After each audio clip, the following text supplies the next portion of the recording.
Hello, my friend. Welcome to live chat. This is a fascinating topic for me. I think this is interesting because I feel like we've kind of taken a turn in the beauty space. Because remember, that was all that talk about how the beauty community has been ruined. It's forever bad. Excuse me. I haven't talked much this morning. And plus, I have a little bit of a sore throat. I don't know what's going on there. But there's just been there was all that talk about how everything is so bad, and now it's like, but was it really? But was it really bad? And one of the things that people said ruined the beauty community was just PR in general. PR, sponsored videos, all of that money got in the way. There's two other things that I have listed that people have said have ruined the beauty community that I want to talk about. But I want to start with PR because this is what my friend Audra from Audra Reigns, I have linked their YouTube channel down below. We've talked about this. This is something that weighs on Audra's mind pretty heavy. And it's like, did PR, because that was kind of the first thing that changed the beauty space back, 2016 or whatever, 2015, 2015 or so, that really changed the way that it changed us from being just makeup reviewers to makeup influencers, I think. We've had this discussion. So I thought I would bring that discussion to you and kind of get your thoughts on it. But I also want to talk about a couple of other things too that I think are going to might get a little heated. So we'll start off with an easy one, a little calm one, and then we'll get into a stick one.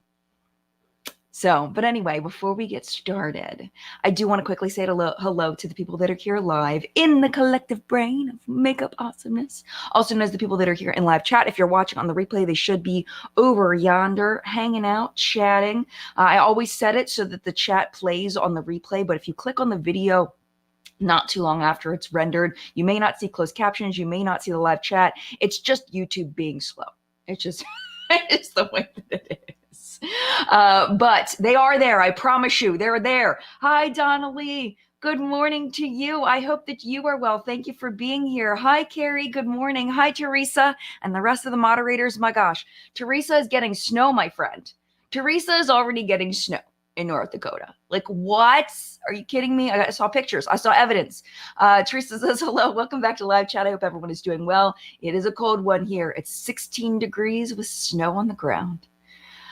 I can't believe it's starting already, and it won't thaw for Teresa. It will be like this until March, if she's lucky. Oh my gosh. I could never. Like, I love Vermont, which is totally different than North Dakota, but like, I can't with the real cold weather. Absolutely not. I don't know how Teresa does it. And the rest of the people that live in very cold climates. Very uncomfortable. Hi, Slick. Good to see you. Hi, Kim. Happy Sunday from a chilly Vegas this morning. We don't usually say Vegas is chilly. It's getting chilly. Yesterday, we had very unseasonably warm weather here. It was like 80 degrees yesterday. It was very weird. Tracy says, good morning. Good morning to you, Tracy. So good to see you. Hi, Roya. Good morning and happy Sunday to you. Hello, Trish. Good morning. Good morning, Tracy. Tracy says, good morning, Jen, and all my live chat fam. I've been looking forward to this since yesterday. LOL. Happy Halloween. Well, I'm so happy you're here, and happy Halloween to you as well. And if I did not say good morning to you, good morning to you. Thank you so much for being here. We do have a new member of the Collective Brain Elite. It is Leah. Thank you, Leah, for joining the Collective Brain. It looks like I don't have on the Collective Brain that we will have community live streams. I have been doing them recently, and I missed October. October was, I'm not going to get into all the reasons why October was, I'm surprised my head is still on my neck. To be honest, as far as it like spinning off, because I was just like, looking this way, looking that way. I'm very shocked. So yeah, hopefully we will have another community only live stream in November. That's the goal. I don't see any reason why we wouldn't be able to do that. We will see. I will let you know when it's happening. I always let you know in the community tab. So thank you, Leah, for becoming a member. All right, so let's talk about this. Oh my gosh. All right. So did PR ruin the beauty community? All right. I feel like this is like an older argument because I feel like, well, it's not though, because I feel like when we started with the beauty space, it was all with just people giving reviews, tutorials, stuff like that, just giving information for the sake of giving information. And when PR entered the chat, it then became all about, there was another motive where it started off. The only motive that would be to help people, really, maybe to grow some kind of online presence. But even then, that wasn't really like, I don't know how many people were really thinking like that. It was more, I guess like in the baby days of YouTube, because I had a YouTube channel back in 2006. In the baby days, there was like a ranking page where you could see the top 50 influencers based on subscribers. And it was like, they had the picture, and then it would have, the person's name and the number of subscribers. And it was like a grid. And the biggest subscribed people had maybe 75,000 subscribers. It was like, oh my gosh, that's nuts. And then, so I guess there was a kind of a wanting to have like a clout kind of situation, but at the same time, like we weren't getting money from it. So I think when PR entered, it was like, oh, I can get free stuff if I create YouTube videos. And then it became, monetization. Monetization started on YouTube in 2009, is when they let select creators, mostly that group of top 50, start getting monetized through ads. And then they opened it up to everybody. I think that was 2008, maybe they started opening it up to the top creators, and then they opened up to everybody in 2009. And we really didn't know what was going to happen at that point. It was very weird, like to think that we could get paid to make a YouTube video. And then shortly after that, brands started catching on to, when a YouTuber talks about my product, I get an increase in sales, and the influencer economy began. But I don't know. I feel like, okay, so I want to click on Jennifer's comment because I think this really brings us to where I want to go. Jennifer says it's the sheer amount of PR some influencers get. It's mind-blowing. This is the big reason why I don't think PR has ruined the beauty community, because like Samantha Ravindal had said, was it a year or two ago, when she cut off her PR, it gets burdensome. And I know that that sounds entitled and privileged and all of that, you're getting free stuff. How could that possibly be a burden? And,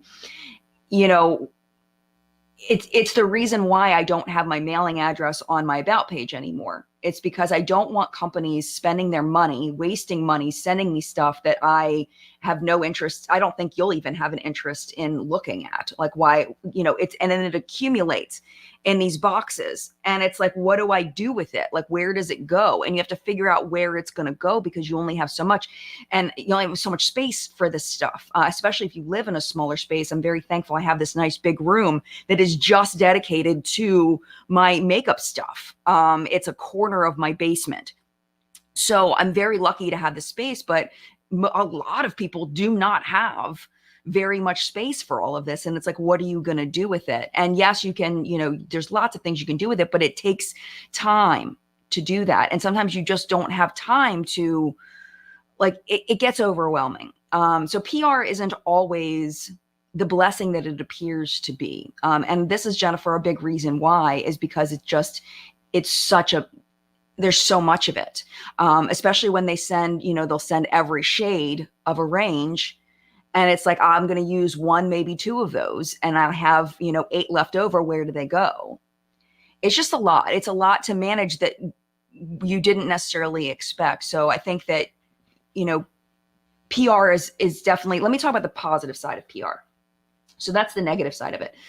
There is a huge positive to PR. And the huge positive of it is that a lot of times you'll get things first before they launch, which is really, really nice. Like, for example, I got this palette and I showed it to you, this Artitude Cosmetics. It's an indie brand. It's called Obsession. And it is a gorgeous, gorgeous eyeshadow palette. And I did not realize that it had not launched. I just didn't take time to, I didn't realize that there was no information on the website about this yet. And it turned out that the palette was delayed, but I got a chance to show this to you before they even showed it on their website. And I felt really bad about that after that I didn't double check, but there wasn't like a note or anything in the box. But because they were kind enough to send it to me in PR, I was, I'm very thankful that I got a chance to show this to you and give you kind of a sneak peek of it. But I did feel bad about that. But anyway, my point is that we'll get things before other people. Like Natasha Denona has been sending out quite a bit of PR recently. And I have seen a lot of early reviews of the Xenon palette, which is really nice, because if you're looking to purchase it, it's great to see those swatches of the palette before. So it's not only positive for the influencer in that we will get more views, aka more money, aka more opportunities because of the views. It's not only good for the influencer to be able to put it out early, it's good for the customer to see it early so that you can decide whether you want to purchase it or not. So PR isn't necessarily a bad thing, I don't think. I think that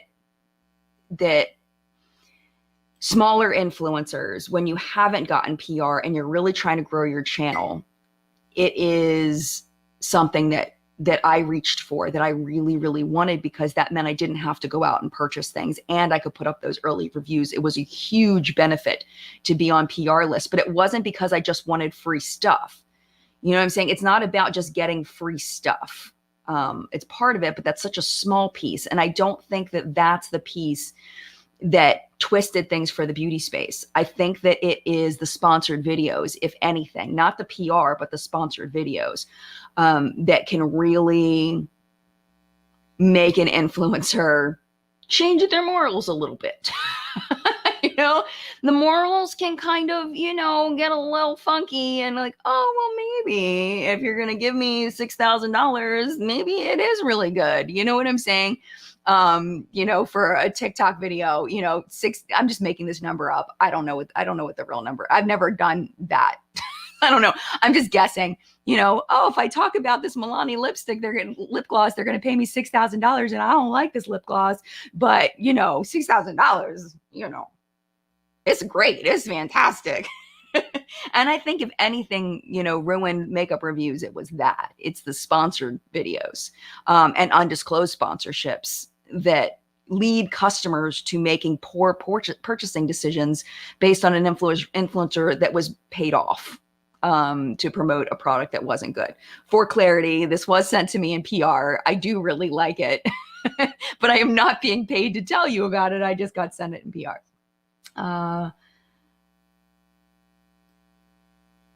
So I want to see what you all are talking about. Yeah, Stacy says, I'm going to comment about the burden. And yes, there is an absolutely a burden when you're getting upwards of 8 items every single day. You have to find the time and space to test the stuff. Yeah, definitely. And you only have one face.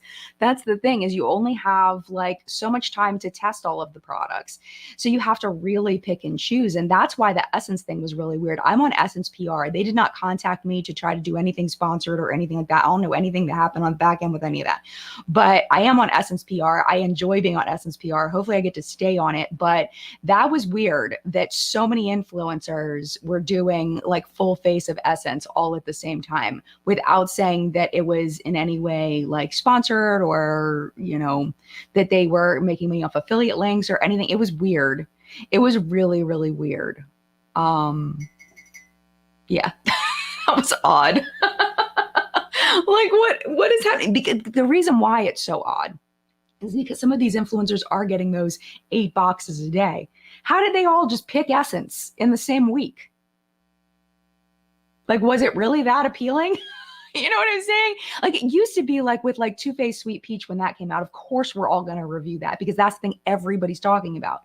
Natasha Denona Xenon is another one. If Huda Beauty sends out her palette, the grunge palette, there are certain things that we know are like hot items. But just a random full face of Essence?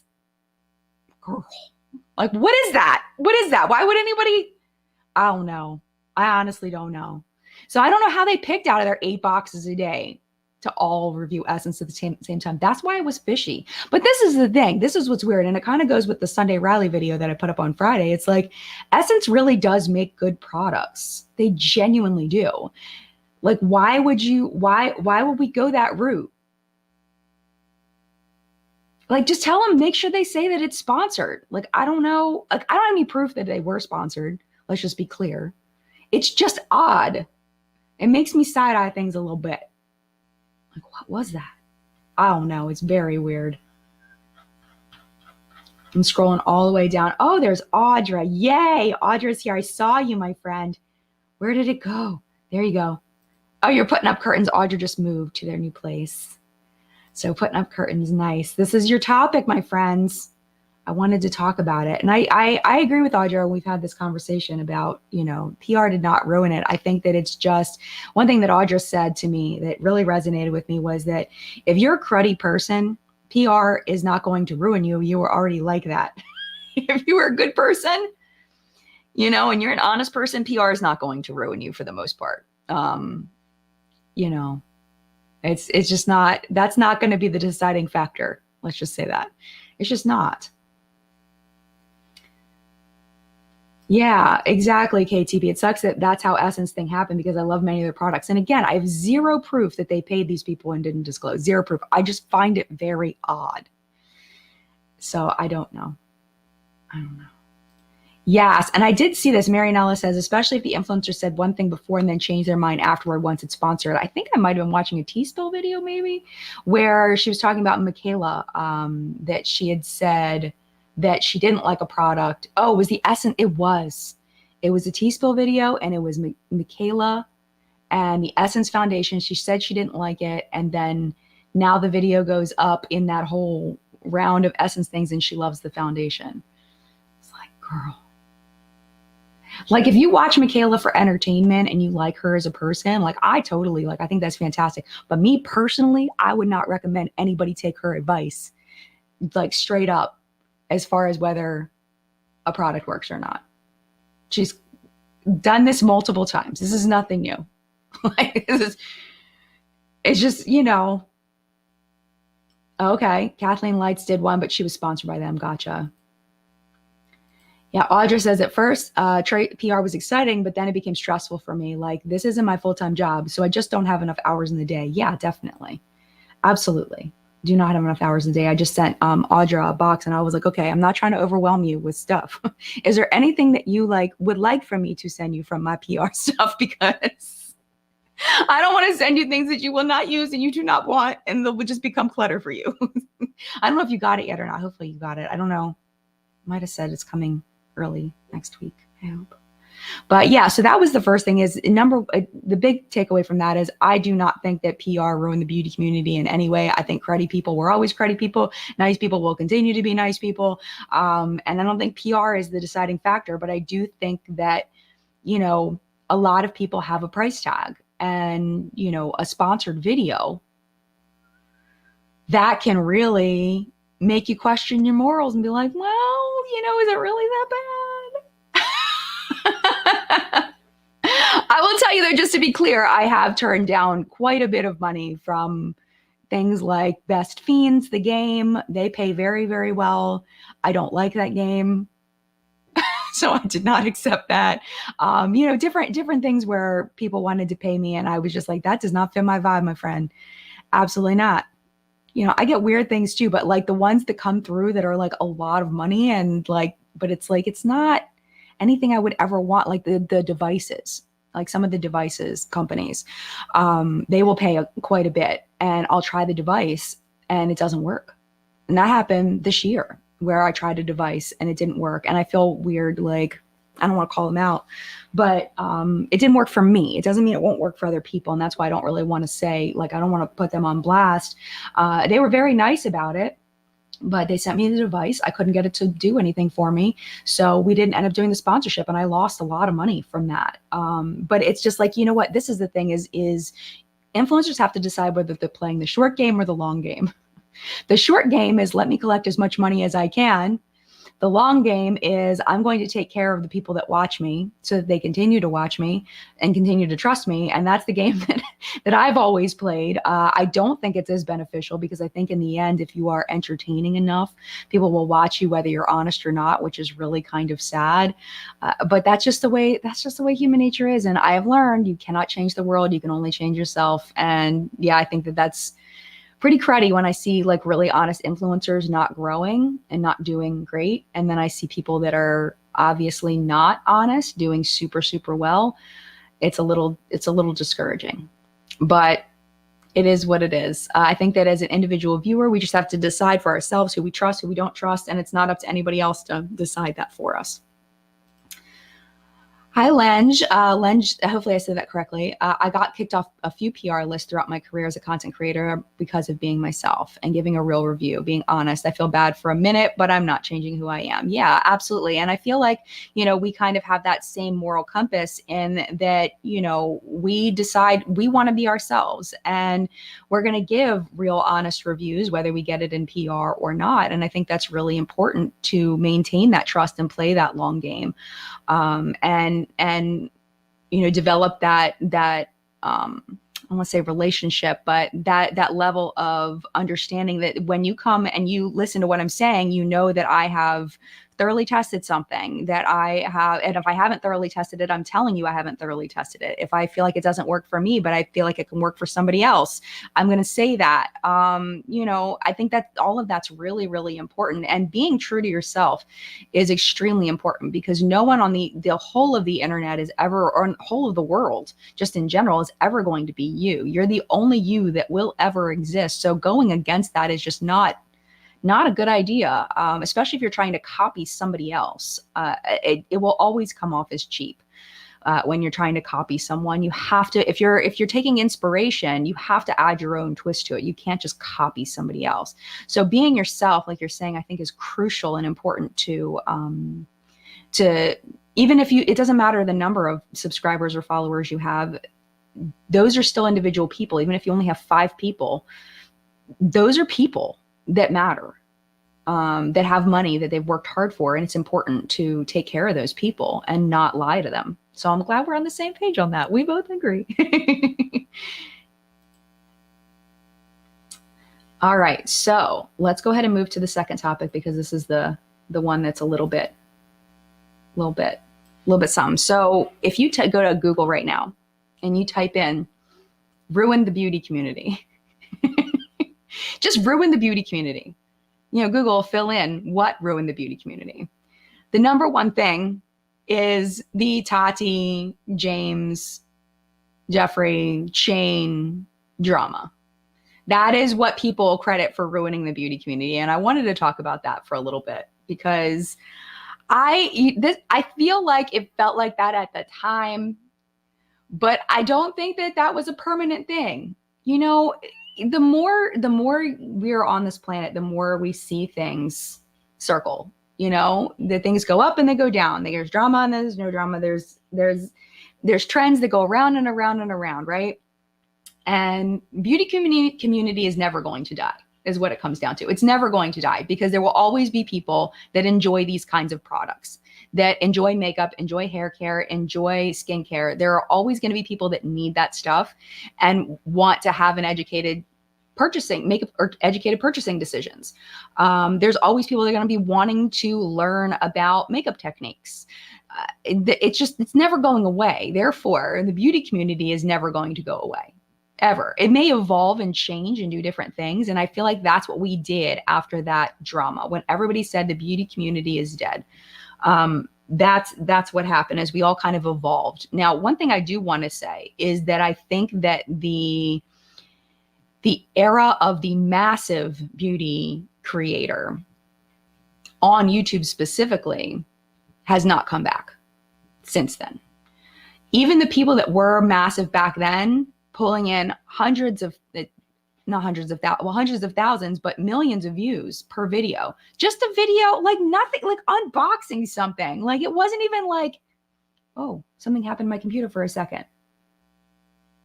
I don't know what happened. Hopefully it didn't mess you up. That totally distracted me. I had this thing pop up on my screen. It was like some Wi-Fi thing from Phoenix's phone. I don't know what the heck just happened. Anyway, I just totally got distracted. What was I talking about? But anyway, I feel like the era of the massive beauty influencer, where they were getting millions of views on a basic unboxing, that has not come back. Whether it will come back eventually is one thing. I just feel like it's not on YouTube anymore. I feel like if there's any of that, it's happening on TikTok, and views over there are just different. We'll talk about that in a minute. But if you look at like the views on these massive influencers, there's still, we've talked about this before, and Jacqueline and Manny and Laura and Nikki and all those people, they don't get millions of views on beauty videos anymore. It just doesn't happen. Like, it's not happening anymore. And I don't necessarily see that as being like a bad thing. I think our community just kind of shrunk. The number of people who are looking for this content kind of shrunk. And I think the pandemic didn't help either as far as that, because people stopped, people started having to cut costs and not spend lavishly on every single makeup collection. I feel like, and that's still, I don't feel like we've recovered, at least here in the US. But yeah, I mean, I just feel like are the number of people that are looking for this content has gone down, but that doesn't mean that the community is dead. And I think that one of the top stories we talked about today in What's Up in Makeup about Ali Glines' Revi Beauty and how successful that has been, is a sign that the beauty influencers are still very much a thing, and the beauty community is not going anywhere. Jennifer again. Oh, how do I keep clicking on Jennifer's comments? All right. The big influencers used to feel more authentic and like they actually loved makeup. That vibe has changed. It's all affiliate links for Amazon, etc. Yeah. And that in that way, see, that's kind of what I was saying. It kind of connects back in that I feel like if anything's ruined the beauty community, it's the places where influencers get more like money, not just free product. It's the money, like the Amazon links. Like, I mean, you have to get a lot of clicks to get a lot of Amazon money, but still, I mean, I think the sponsor videos sponsored off the top and all of that definitely has stopped some of that authenticity when there is that other motivation, like we were talking about in the beginning. AA, agree. I've gotten hooked on makeup in the beauty community at 2018, right before they started saying the beauty community is dead. Well, that must have been frustrating. You're like, I just got here. I literally just got here. How are you going to say it's dead? Like, that's not fair. That's not right. Well, I'm glad you're still around. And there's still so many people creating so much good content, you know? Yeah, Julie says, I don't watch makeup content on TikTok and I'm on here all the time. Yeah, and I think it just depends on where your comfort level is and what you like to watch. I don't watch beauty stuff on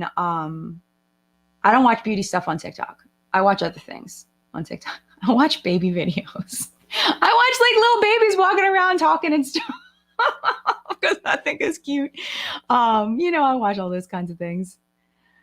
I have the ADHD moments all the time. Welcome to my life. Yeah, Marianella says, when someone falls from the pedestal, they'll have a new person show up on that pedestal. That's how I see it after that drama. And that's pretty much happened. But I do think that no one is at the level that those people were, not even them. You know? Yeah, Sorojan says, they didn't ruin anything. I still watch most of my old school faves. Yeah, absolutely.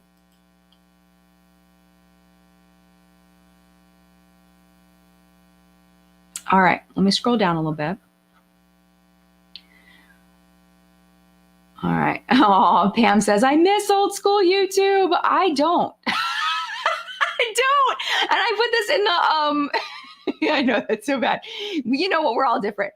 I put it in the description box. I like it now. I like it just the way it is. I wouldn't trade it for anything. Like, I like it. I like that we have, like, if we have drama right now, it's usually like not super serious.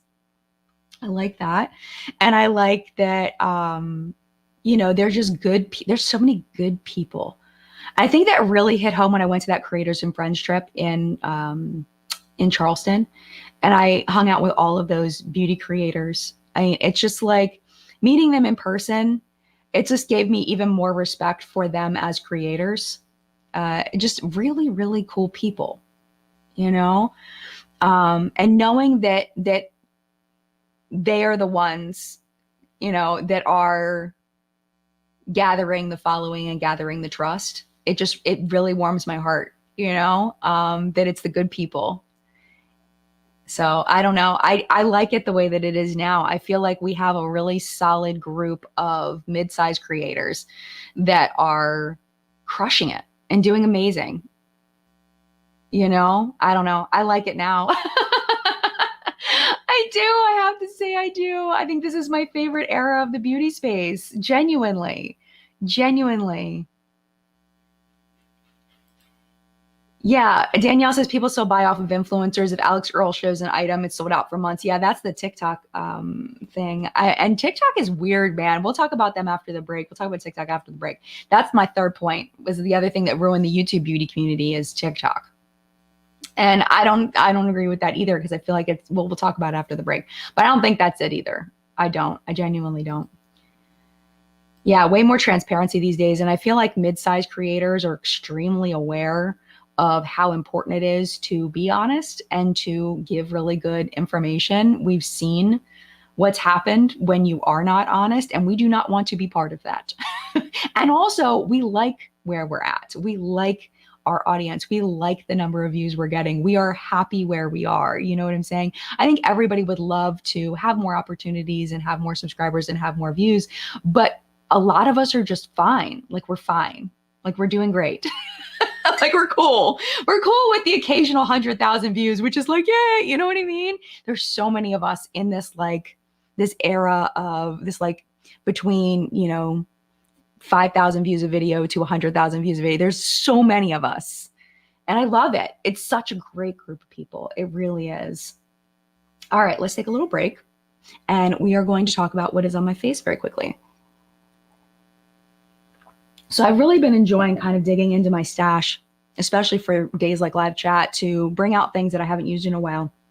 And I saw this at Ulta the other day. I was with Phoenix at Ulta, the Ulta in Target, the one that I filmed in. And I saw this palette and I was like, I have that palette. I actually really like that palette. It's actually not bad. It's not the best palette I've ever used, but it's solid. It's a solid palette.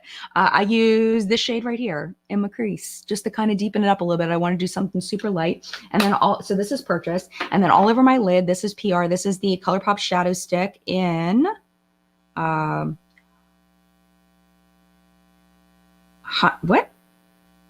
what is this? And my vision, my eye doctor told me it's starting.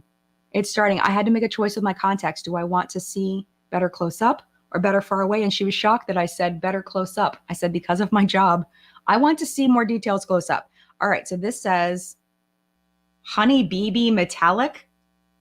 That's what it looks like. Honey BB Metallic. I don't know what the heck it's up with that name. But it's just a basic shadow stick. But I think that it's amazing because we used to not be able to get this kind of formula except from like Laura Mercier. We couldn't get this in like a less expensive formula, and these are great. I feel like they're just as good as the high-end ones. For my cheeks today, I use this. This is purchased. This is the Khaki collab with Finding Ferdinand. This was the shade Summer Abroad, and this is my favorite one by far. The other ones don't show up on me. This one is beautiful. I love this one. I love the texture of this. What I just learned is that I just need to get one that looks like it's not for me, that it's for deeper skin. It doesn't show up on me if it looks like it's supposed to be for me. So I purchased this and I really, really like it. On my lips today, this was PR. This is from Milani. This is their desire shade of their fetish lipsticks. And y'all know how much I love these. They're so creamy and wonderful and fabulous. Also, I wanted to mention my eyeliner is also from this palette. It's this shade right here is my eyeliner today. I've been trying to just kind of branch out a little bit and try some different things with my looks. And I don't typically use powder for my eyeliner. And I wanted to try it today and I really enjoyed it. I like the way my wings came out, get little baby wings, and came out good. So yeah, I'm actually really happy with my natural makeup look today. Very, very happy. So that is what is on my face today. What is happening? I'm seeing very interesting things. Okay. All right.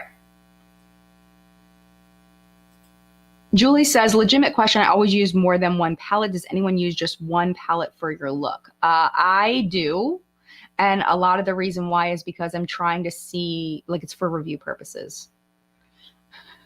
And I think, and It's very rare that I use more than one palette. I have to kind of stick with one and see what I can do with it. Actually, no, that's not true. I do pull from other palettes when I feel like I can't get a full look from a palette, but I try to use the same one. Yeah, I think that it's just me being, doing what I do kind of thing. But I would imagine most people use more than one palette. All right. So yeah, I don't think I'm getting really confused. Like there's like weird conversations happening. I'm like, I don't know what's happening. I'm not even going to say anything because it may be things that aren't real. Okay. So I do not think drama ruined the beauty community. I do think that it put a big, like it kind of made it go like these, because I don't think that people are watching the beauty space as much. I don't think there's as many people. There's also more competition, I feel like, as far as, there's so many more streaming services than there were. There's so many more things that you can watch and do that are a choice you may make instead of watching YouTube. I also think, that a lot of people that were watching then have kind of gotten what they've needed out of the beauty space and have moved on. It's like, I already have enough stuff. I don't need another knocking things over. I don't need another makeup review. I don't need it. I got all the stuff that I need. When I need it, I'll go check it out. But for now, I don't need it anymore. And that's why I think I've really attached myself to makeup news, because I feel like that's always new. I do still really love doing reviews, but I really like doing the makeup news stuff because that's always something new. And a lot of people, I feel like, have already built up their collections to the point where I don't think people are collecting as much as they used to, which there's absolutely nothing wrong with collecting. If you love collecting, you should totally keep collecting. But because there's definitely worse things to collect than makeup, I swear. But yeah, I mean, I think that some people have just moved on. They just don't need the space anymore. And they filled that, whatever the beauty space was giving them, they filled it with something else. So yeah, I feel like it kind of, the drama really put like a blanket over the growth of the beauty space. And a lot of people left the space after that, but I don't think it killed it. I don't think the beauty community is dead by any means, like at all. The last one I wanted to talk about before we can just kind of chat about whatever we want is about TikTok. And I don't think that TikTok has killed the beauty space on YouTube, specifically because it's very, very different content. If you like TikTok videos for beauty, then I feel like you're less likely, not impossible, but less likely to like beauty videos on YouTube and vice versa, because they are so different. Delivery is so different. You get, at least for me, I can only speak for myself. When I watch TikTok, I don't get attached to the people that I watch. It's hard to get to know somebody on TikTok because the videos are so short. There are a few people that are not in the beauty space where I feel like they've given the opportunity to kind of get to know them a little bit. But I feel like if you're just a TikTok beauty influencer, it's really easy to stay detached. Where with YouTube, I feel like it's so much easier to generate a connection and to really get to know somebody as a person and become, emotionally attached to their lives and who they are as people. And I know I feel very emotionally attached to quite a few people that I watch on YouTube that I don't know personally. And I think that's just the nature of the platform, is to connect people. And I love that. And I don't feel like TikTok can do that. Even when we're just talking about makeup reviews, I don't feel like TikTok can do that. Like I said, I rarely watch. I've tried to watch the beauty space on TikTok. I've tried to get into it. I've tried to watch those influencers and get a connection and get into those kinds of videos. And I just can't. It's just not personally for me. And it has nothing to do with them. It's the format of it that just doesn't resonate with me. So I don't think that TikTok has killed. Okay, so this is what I think as far as like the major beauty influencers. People that love the TikTok format, right, didn't love the YouTube format. So they weren't necessarily a part of the boom of influencers on YouTube. So now they're over on TikTok and it's a whole new world. And, we're seeing the creators and the people who watch TikTok videos discovering the things that we discovered on YouTube, 5-6 years ago. And it's like, that's new to you? Why is that? We've been talking about that for a long time, because they're not on YouTube, because it's a completely different delivery system and it's different preferences. So that's why I think we're seeing the rise of the big beauty influencer over on TikTok, is because it's just a different group of people that enjoy watching those kinds of videos. I also think that the algorithm is really weird over there. And it's not comparable. Like, the number of views you get on TikTok is not comparable to the number of views you get on YouTube. It's just not. When you get a view on TikTok, you don't have a choice. Like, the person didn't choose to click on you a lot of times. They're just scrolling their For You page. And if you're watching it, you're giving them a view. If you watch it for like however many seconds or whatever, I don't know how TikTok clocks it, but it's like, I didn't pick that video, but that person got a view. So you can't, like, when somebody's doing this, you can't count those as the same as somebody consciously clicking on a video and choosing to watch it. It's not the same thing. Even YouTube Shorts, I don't think it's the same thing, unless you were scrolling YouTube Shorts the way that you scroll on TikTok, which I don't personally do, because it never gives me things I actually want to watch. So same thing with Instagram stories. Like, I never, like, unless I'm on my Mad Marshmallows account, where it's all like baby videos and cooking videos, and sometimes like, people making earrings and stuff like that. Like that I can go through, but the beauty stuff, I don't know. I feel like it never fine tunes for me. Yeah, Kimberly, I think that greed has been the downfall of some of YouTube beauty. 100%, totally agree. Oh, that's so interesting.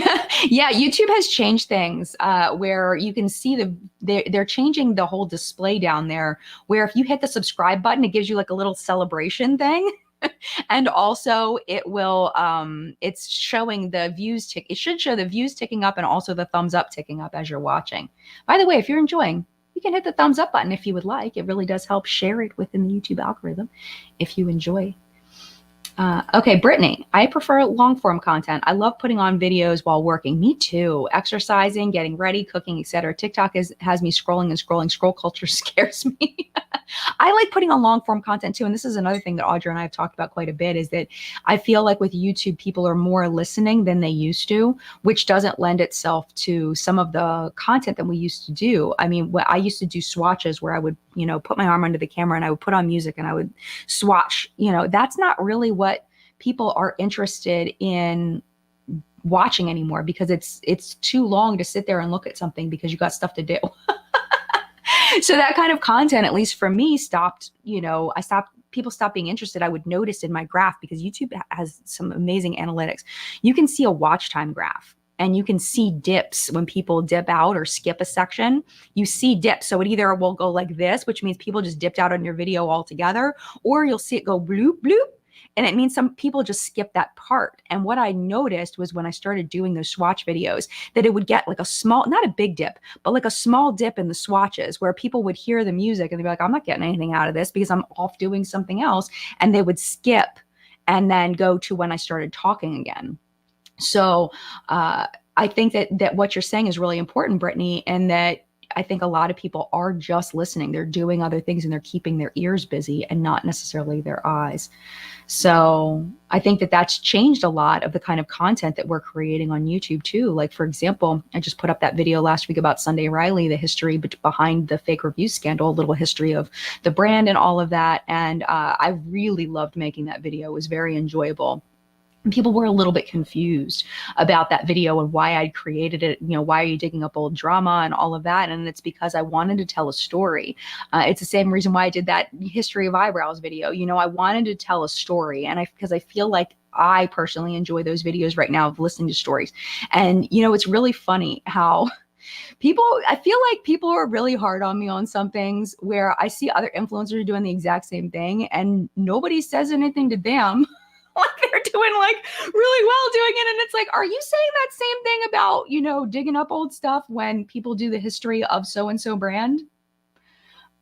Are you really? Because it's just telling a story, man. Like, it's just telling a story. There's no ulterior motive. It's just telling a story. But anyway, my point is that I feel like the beauty community is changing in that there is more audio based beauty content. And I feel like that kind of format, that listening format of telling a story is on the rise in the beauty space. And I personally love that kind of content. So I would love to tell you a story once a month. It's not going to be an every single week kind of thing, but once a month, tell you a story of an old drama that happened and controversy that happened. And I'm going to do it again because I really liked that video. It came out really good. So yeah. Interesting. The makeup nurse says that's good to know because some people gave me feedback that my videos are too long. Okay, so this is the thing, and I don't know if I've ever watched a video on your channel, so I don't know if this applies to you or not. But sometimes videos are too long, and the way that I would say they're too long is if they're not engaging. I think if you're going to make a long video, it has to be engaging throughout. It has to have a reason for being long. If there's no reason for being long, people are going to click out and people are going to accuse you of that. So I don't know if that's you, because I don't think I've ever watched your channel. So I apologize for not watching your channel. I probably should. I should probably go over and watch a video or two. But yeah, if you're going to have a long video, my recommendation would be to make sure, and maybe you're doing this, that there's a purpose for that. And your audience can follow the reason for it being long. But I do think that long videos are great. I mean, they're great. I'm going to be 100% honest with you. They're great for the YouTube algorithm. If people stick around for a long video, they're great for the algorithm because you're keeping people on YouTube longer. You can also, as an influencer, put more ads in if the video is longer, which leads to more money. If the video is longer and people are just listening to it, they might just let it play. And that increases watch time, which increases your visibility, which increases your views, which increases everything. So long videos are really good on YouTube, very long videos. So I definitely, but you can't just do it just to make a long video. You know what I'm saying? See what I'm saying? Oh, that makes sense. Oh, that makes sense. That's my perspective and my opinion. Yes, I love that series. Anna says, someone I didn't realize I missed until now is Bunny Graveyard Girl, and her series Does This Thing Really Work? Yeah, that was a great series. I really enjoyed that. I've been looking back at old videos, old channels that I've really enjoyed in the past. There was a YouTuber named Elko that I did meet at an event very briefly. She had some social anxiety things and she showed up to this party we were all at an IPSY event. And she was there for a very short period of time. I think she was just uncomfortable. At least that's what I heard later, is that she was uncomfortable. She was only there for maybe half an hour, but I did get to meet her and she was lovely. She did a lot of testing videos. So she did one that I was thinking about maybe replicating, which it would be really fun to replicate some of her old videos and of course give her credit, was putting Coke in your hair. So what you do is you take Coca-Cola bottles and you pour it in your hair. And she did it over a bowl, which probably wasn't like not even that big of a bowl. And she made a huge mess. But you put Coca-Cola in your hair and then you just rinse it out. And it's supposed to give you like curl, like it's supposed to be like a curl treatment almost. And I was like, oh, that would be fun, to just like pour Coke all over my head. Like, I love stuff like that. But like the last time I did a video like that, I did like a spin the bottle, pick my makeup thing, and that people did not dig on that. Like, I try all these different concepts and people either love it or they don't love it. But yeah, I don't think that those videos would perform well on my channel, but it sure would be fun. I might just do it anyway and get my 2,000 to 6,000 views and run. Because it just looks like so much fun. So my point is I miss Ellie's videos, Ellie, and then there's like a couple other people that used to do really cool stuff. I know a lot of you really enjoyed Makeup Breakup. I've thought about kind of bringing that back and giving, the Beauty News chicks credit, even though we didn't really get along. I, would definitely give them credit if I did Makeup Breakup in my own version, because they don't do it anymore. So it's really sad when there's a series that's like so good and you really enjoy it and then the person disappears. But I don't know. Do you think that, does this thing really work would do well now in the climate of YouTube that it is today? I don't know. But I always enjoyed those videos. I didn't watch a lot of them, but the ones that I watched, I always enjoyed.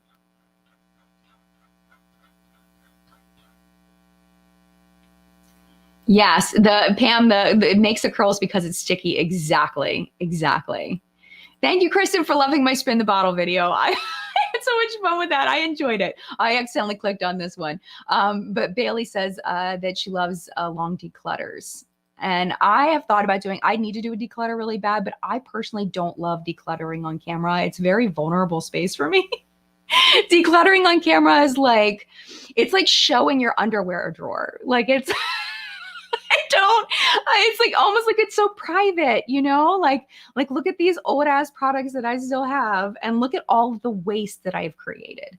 Look at all of the waste I've created because I have one face and I opened up a product and I never used it the way that I should have. And look at like, it makes me feel like awful because it's like exposing me for all of the waste that I've created. And I feel bad about that. Like I genuinely feel bad. And I think that's why I don't declutter often is because I'm like, well, maybe I'll use it, and it's like, you talk about, and then people say, why didn't you pass it on before it went bad? And it's like, who am I giving all this stuff to? Used makeup. Who am I giving it to? Like legit. It's literally a used lipstick. Who am I giving it to? So and then it's like, oh, there's all the shaming. The decluttering shame is real. And I understand it. That's the thing is I know I like when people say negative stuff to me, like I evaluate, is it based in reality or not? And when people shame me for my decluttering and all the waste I've created, it's a valid complaint. It's a valid shame. Shame. It's a valid shame. It really is. And I feel bad about it. So I don't know I've done declutters in the past, but it always makes me feel bad, man. It's like, don't look at all the things I've wasted. So yeah, I know a lot of people love declutters, but they hurt my soul, especially when I know it's my fault. Oh, thank you, AA. I keep finding the same people. Jen, the Target makeup haul was super fun. I love that video. That was really fun. You should do it again and probably share outtakes. Yeah. I didn't have a lot of outtakes. I pretty much shared all the things for the most part. Yeah, I shared everything. I didn't even have outtakes. Like the only thing I cut was like spaces, things that just weren't, would have slowed down the pace of it.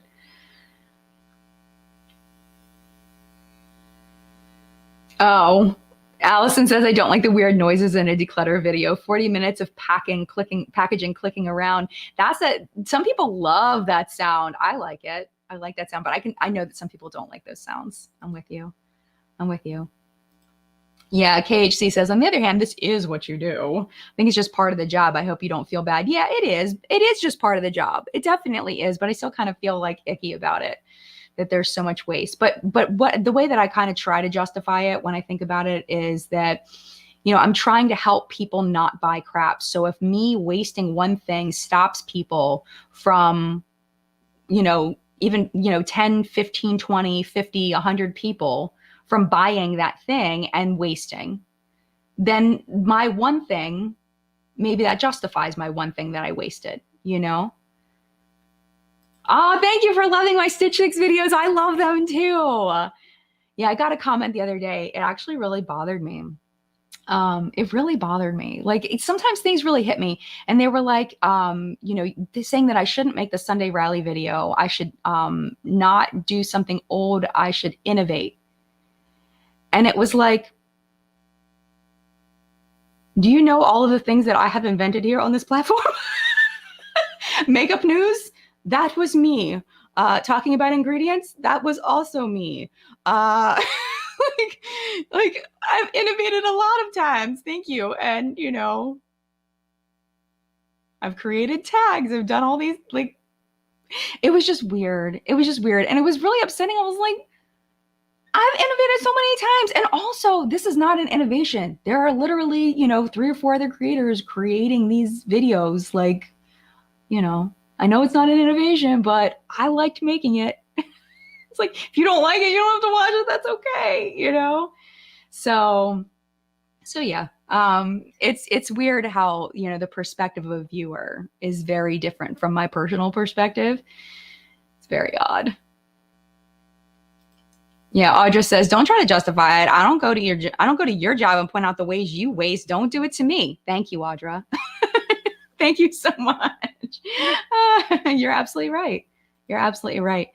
Tainted Crimson says, you could approach a declutter from an educational perspective. Instead of showing everything you declutter, pull out some old items that aren't safe to use. I've learned so much from your channel. Well, thank you so much. Thank you. I appreciate that. Oh, here's another good one. Emmeline says, remember Stephanie Nicole's liquid lipstick review series? I miss those times. Yeah, they were so good. I loved her format. It like fed into the geek in me, how she had like the ranking system and she would like fit them in. Like, oh, I loved that. I love that. Oh, y'all loving my Stitch Fix videos. Thank you. I love making them. And this is the thing. Is I feel like every YouTuber, and myself included, we need to create videos that bring us joy, that we enjoy creating. And if people have a problem with the video I create, I'm fine with that. Like, it's totally okay. Like, people don't have to watch it. It's totally fine. I didn't make it for people that didn't want to watch it. I made the video for people that want to watch it. So if that's not you, that's okay. Maybe that video isn't for you, and not everything is for us. You know, like, things are created and sometimes they're not for us, and that's okay. That's okay. Oh, Tracy, stop. Jen girl, you are top tier YouTube status. Thank you so much. You are and always be one of the best. Thank you. I love being a mid-size influencer. I don't want to be one of the biggest influencers, to be 100% with you. I like my little, like, my group of people. Like, I like this realm, you know? It makes me happy. I like being where I'm at. So I don't need to be, yeah. But I'm just thankful that I get to do this job. I'm thankful that I get to share like what I've learned with people and help people. That's like been a life thing. I've wanted to help people since I was little, you know, since I was a kid.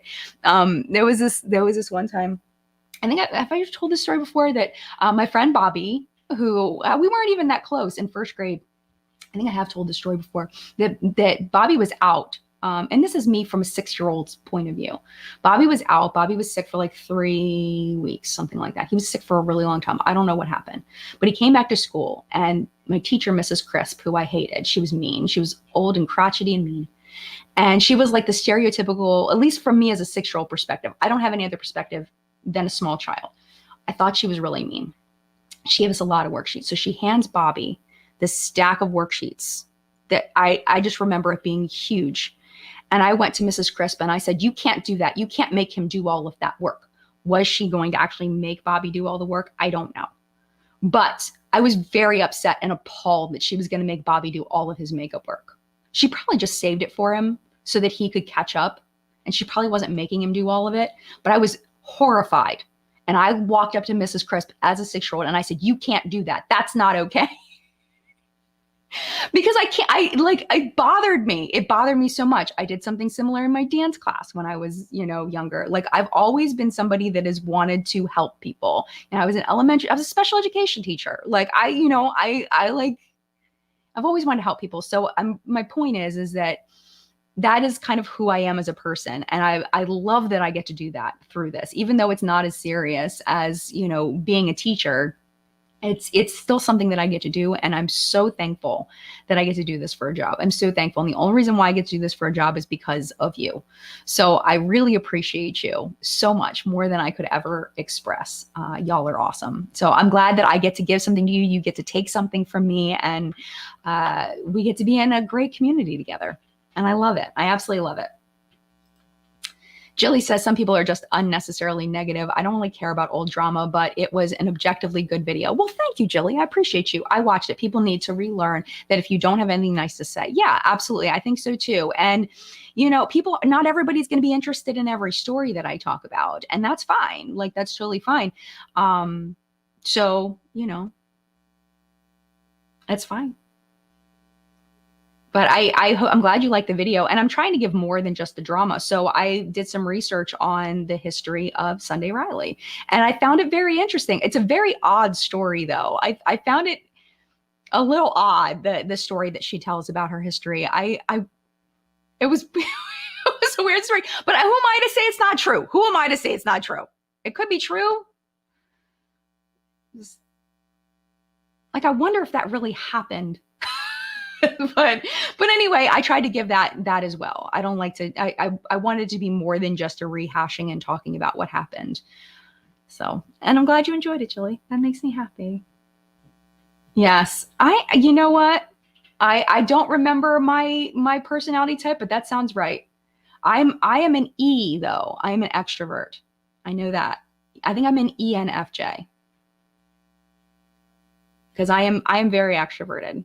I am the person at the party going up to the person that is not talking to anybody and saying, "Hi, how are you?" and causing social anxiety by going up to a stranger. We talked about that before too. But some people said that they would appreciate if they were alone, if somebody would come up and say hi and try to make them feel welcome. So that's always me. I'm very, very extroverted. Melissa, what county did you teach in, Jen? I was a teacher in Montgomery County. Okay, so I grew up in Montgomery County. I went to Wheaton Woods Elementary, I went to Parkland Middle School, and I went to Wheaton High School.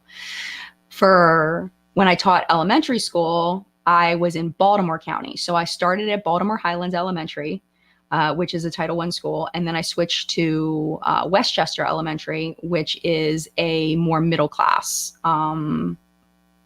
neighborhood. I don't like saying class, but it was not a wealthy neighborhood, but a more, like a lot more single family homes, where at Baltimore Highlands, it was a lot of Section 8 housing. So those are my two experiences. They were very, very different, mostly in the behaviors and also the staff. The staff was wonderful at both schools, but we were much more cohesive and much more of a family at the Title I school than at the more well-off school. All right, we are an hour in. Oh my goodness. Petra, I'm studying to be a teacher in Sweden. I just passed my special education course with distinction. Well, congratulations. It's difficult, man. You've got this though. I've heard teaching in Sweden is very, very different than teaching in the States. And I wish you nothing but the best. I hope that it goes super, super well for you and you absolutely love your career choice. All right. So anything else real quick? Abigail says the Sunday Riley story, I heard it, but I didn't pay attention to the story. I definitely learned something from the old story. Well, thank you so much. I'm glad that you enjoyed it. And I just want to make sure I'm clear that it was never like meant to be anything pointed to be negative. I was just thinking like, what is a story that I haven't told in a while that I find to be an interesting story? I've always felt that Sunday Riley story was weird. I thought it was weird that they made that choice because their reviews were naturally good because they make good products. I still use Sunday Riley products. I have Sunday Riley products that I have just used up.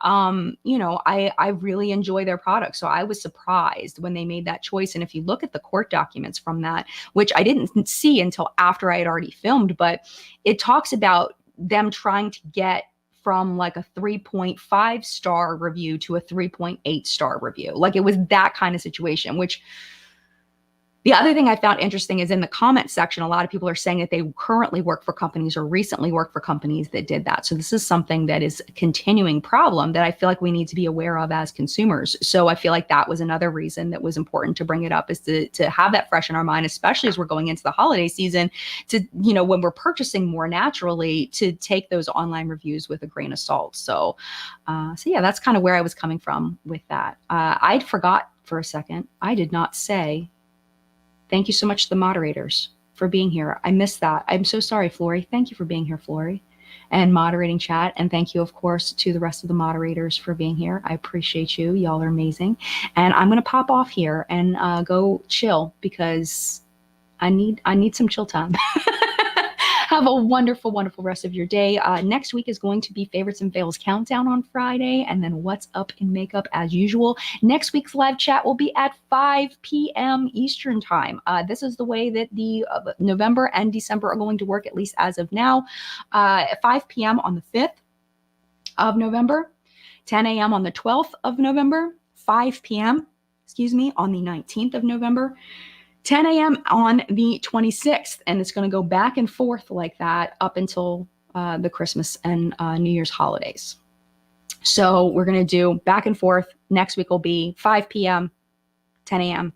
Eastern Time. And that will happen until January. And then after January, it's going to be all 10 a.m.s for a while. So if you enjoy 5 p.m.s, there's going to be quite a few coming up, but then we're taking a break from those. So, but anyway. Thank you so much for being here. Mad love to you. Have a great week, and I will see you soon. Bye.